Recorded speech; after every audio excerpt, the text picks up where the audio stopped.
हर हर महादेव। स्वागत है आपका मेरे चैनल पर। चलिए आज मैं आपको सुनाती हूँ एक चिड़िया की शिव भक्ति की कहानी। तो चलिए सुनते हैं कथा। एक चिड़िया जंगल में एक पेड़ पर रहती थी। जंगल बिल्कुल सूखा हुआ था, ना घास, ना पेड़, ना फूल और ना ही फल। जिस वृक्ष पर चिड़िया रहती थी उस पर भी सिर्फ सूखी टहनियाँ थी, पत्ते भी नहीं थे। चिड़िया वहीं रहकर हर समय शंकर भगवान का जाप और गुणगान करती रहती थी।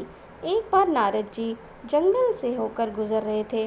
चिड़िया ने देख लिया, तुरंत आकर बोली, नारद जी आप कहाँ जा रहे हैं? नारद ने कहा, शंकर जी के पास जा रहा हूँ। चिड़िया ने कहा, भगवान शंकर मेरा बड़ा ध्यान रखते हैं, मेरे सूखे जंगल के बारे में उन्हें पता नहीं शायद। कृपया उनसे कह दीजिएगा मेरे जंगल को हरा भरा कर दें। नारद जी शंकर जी के पास जाकर चिड़िया के जंगल की बात की। नारद के कई बार कहने पर शंकर जी ने कहा, मैं इसमें कुछ नहीं कर सकता हूँ नारद। चिड़िया के भाग्य में 7 जन्म ऐसे ही सूखे जंगल में रहना लिखा है। नारद कुछ नहीं बोले। कुछ समय बाद नारद जी फिर वहाँ से निकले तो देखा जंगल बिल्कुल बदला हुआ है। जंगल हरा भरा, हरी घास, फूल लदे हुए हैं, फल लदे हुए हैं। चिड़िया का पेड़ फूलों एवं फलों से लदा था। चिड़िया भी प्रेम मग्न होकर पेड़ पर नाच रही थी। नारद जी ने सोचा, शंकर जी ने मुझसे झूठ बोला। नारद जी ने शंकर जी से जंगल के हरे भरे तथा चिड़िया के बारे में पूछा तो शंकर जी ने कहा, मैंने चिड़िया को कभी कुछ नहीं दिया, फिर भी वह मेरा गुणगान करती रहती है। उसकी भक्ति और विश्वास प्रेम की वजह से मुझे 7 जन्म काट कर सब चिड़िया को देना पड़ा। ऐसे दयालु हैं हमारे भोलेनाथ। भक्ति में शक्ति होती है। अगर आप अपने आराध्य के प्रति समर्पित हैं तो आपका कोई काम नहीं रुक सकता। यहाँ तक कि भाग्य में खराब लिखा है तो वह भी अच्छा हो जाएगा। तो ये थी आज की कहानी। एक संत और सेठ जी की कहानी। एक सेठ जी बड़े कंजूस थे। एक दिन उन्होंने दुकान पर बेटे को बैठा दिया और बोले कि बिना पैसे लिए किसी को कुछ मत देना, मैं अभी आया। अकस्मात एक संत आए जो अलग अलग जगह से एक समय के भोजन की सामग्री लेते थे। लड़के से कहा, बेटा ज़रा नमक दे दो। लड़के ने संत को डब्बा खोलकर 1 चम्मच नमक दिया। सेठ जी आए तो देखा कि डब्बा खुला पड़ा था। सेठ जी ने कहा कि क्या बेचा? बेटा बोला, एक संत जी जो तालाब पर रहते हैं उनको 1 चम्मच नमक दिया तथा सेठ का माथा ठनका। वह बोले, अरे मूर्ख, इसमें तो जहरीला पदार्थ है। अब सेठ जी भागकर संत के पास आए। तब तक संत भोजन बनाकर भगवान का भोग लगाकर खाने की थाली लेकर बैठ चुके थे।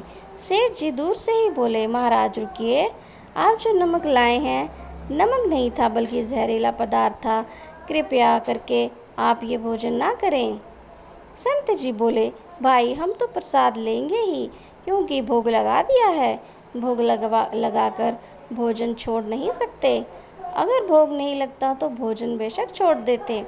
ये कहकर संत ने भोजन को प्रसाद समझकर खाना शुरू कर दिया। सेठ जी के होश उड़ गए। वे रात भर वहीं बैठे रहे। सेठ जी को रह रहकर ये चिंता सता रही थी कि अगर संत को कुछ हो गया तो बड़ी बदनामी होगी। रात में अगर तबीयत बिगड़ी तो कम से कम वैद्य को दिखा देंगे। सोचते सोचते उसे नींद आ गई। सुबह रोज की तरह संत जल्दी उठ गए और नदी में स्नान करने लगे।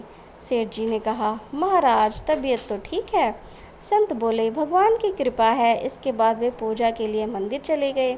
जैसे ही संत ने मंदिर का द्वार खोला तो देखा कि भगवान के विग्रह के 2 भाग हो गए हैं और शरीर काला पड़ गया है।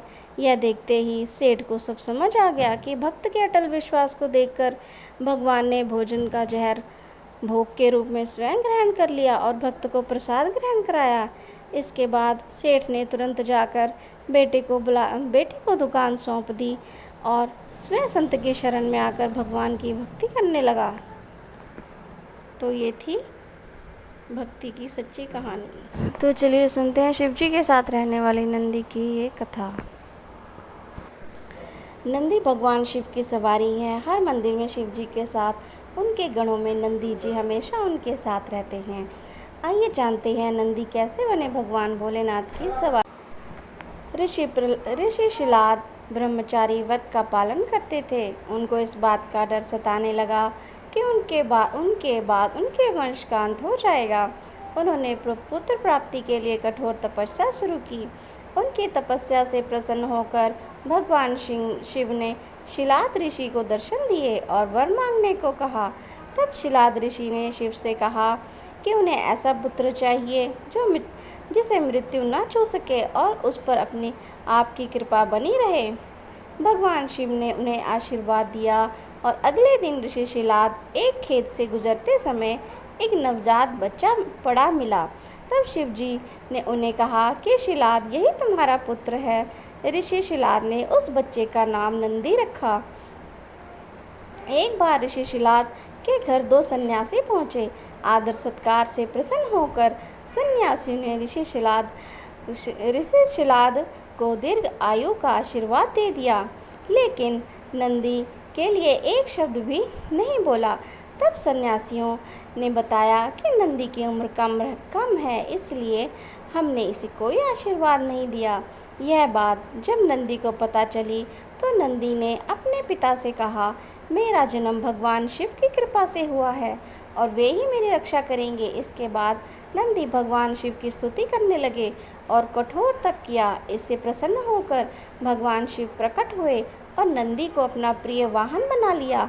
इसके बाद से भगवान शिव के साथ नंदी की पूजा की जाने लगी।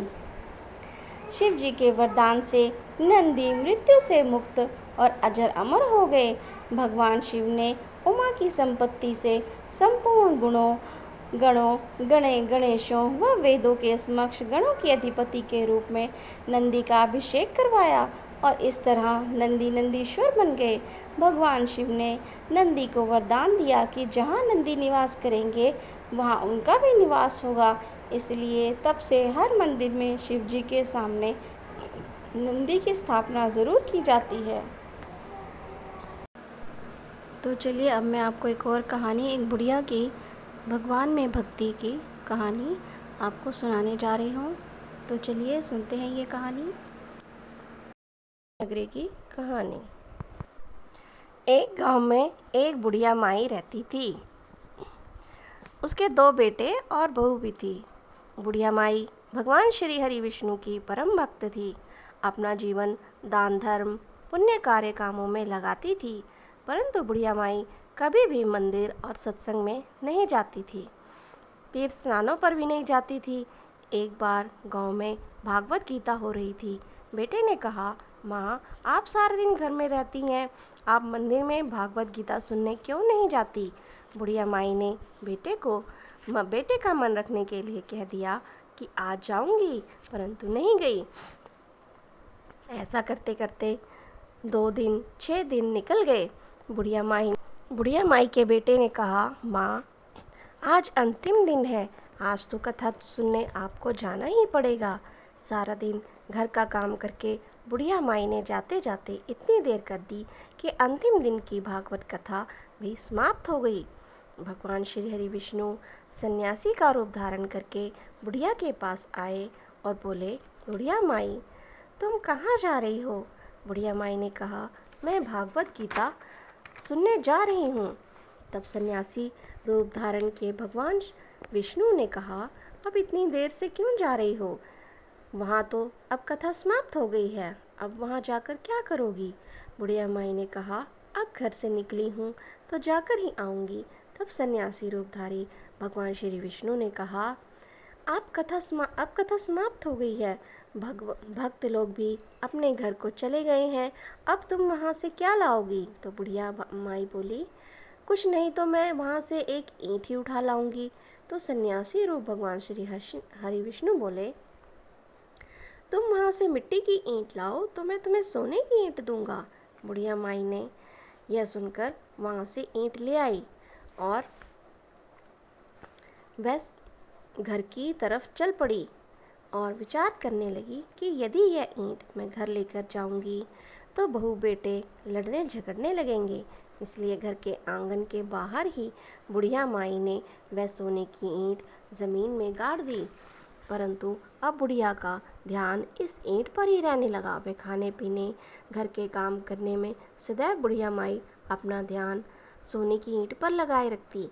बेटे बहू ने पूछा, माँ पूरे दिन घर के आंगन में क्या करती रहती हो? बुढ़िया माई ने कहा, मैं आने जाने वालों को देखती रहती हूँ।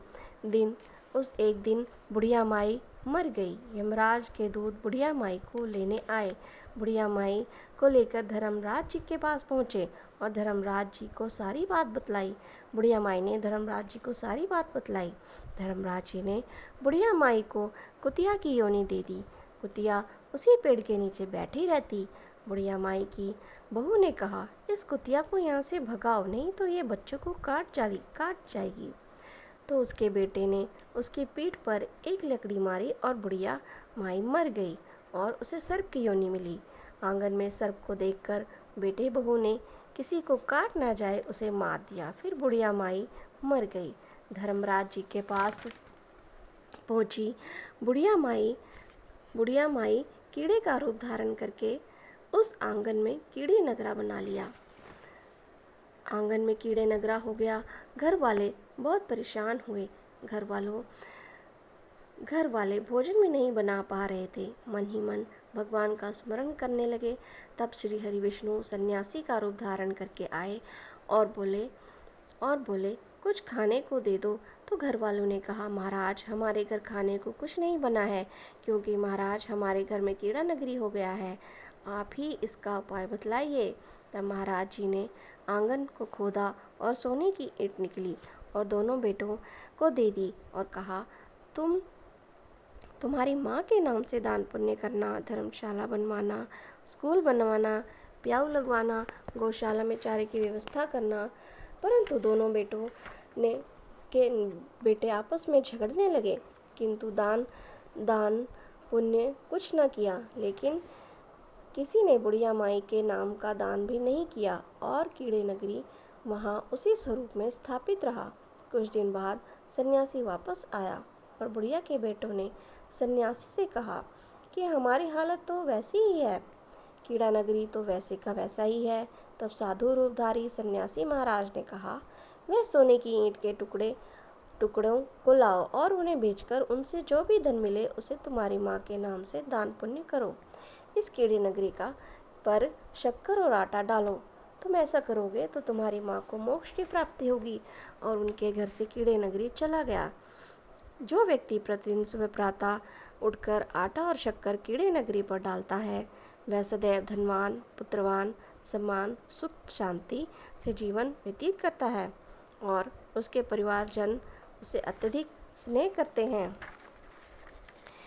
तो ये थी सच्ची भक्ति की कुछ कहानियाँ। अगर आपको ये कहानियाँ अच्छी लगी हैं तो प्लीज़ मेरे चैनल को लाइक करें, सब्सक्राइब करें और कमेंट में हर हर महादेव ज़रूर लिखें। धन्यवाद।